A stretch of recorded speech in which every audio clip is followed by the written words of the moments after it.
Referee no fair, জালিম জুলম। আর্জেন্টিনার দালাল ওরা, রেফারি একটা জালিম। পবিত্র কোরআনের আয়াত হাসবুনাল্লাহু ওয়া নিমাল ওয়াকিল, হাসবাল্লাহ নি'মাল ওয়াকিল, অর্থাৎ আল্লাহই আমাদের জন্য যথেষ্ট আর তিনি সর্বোত্তম কর্মবিধায়ক। কতটা কষ্ট পেলে এমনটা বলতে পারেন মিশরের ফুটবলার মোস্তফা জিকো। তিনি আরো বলেন, আমাদের পুরো জাতির স্বপ্ন নষ্ট করেছে রেফারি। আর্জেন্টিনার দালাল ওরা, রেফারি একটা দেশের পুরো পরিশ্রমকে এক নিমিষেই নষ্ট করে দিলেন। ম্যাচের শুরু থেকেই তিনি আমাদের বিরুদ্ধে কাজ করেছেন।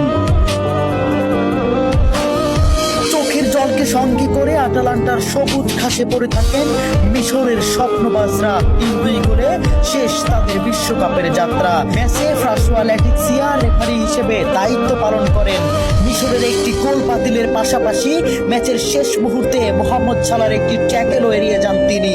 দেখার প্রয়োজনও করেননি VAR। জানিয়ে রীতিমতো তুলপাড় ফুটবল বিশ্ব। ওই কাউন্টার অ্যাটাকে গোল করে আর্জেন্টিনাকে এগিয়ে দেন অ্যানজো। শেষ পর্যন্ত মিশর হৃদয় ভাঙ্গা হারকে সঙ্গী করে মাঠ ছাড়ে।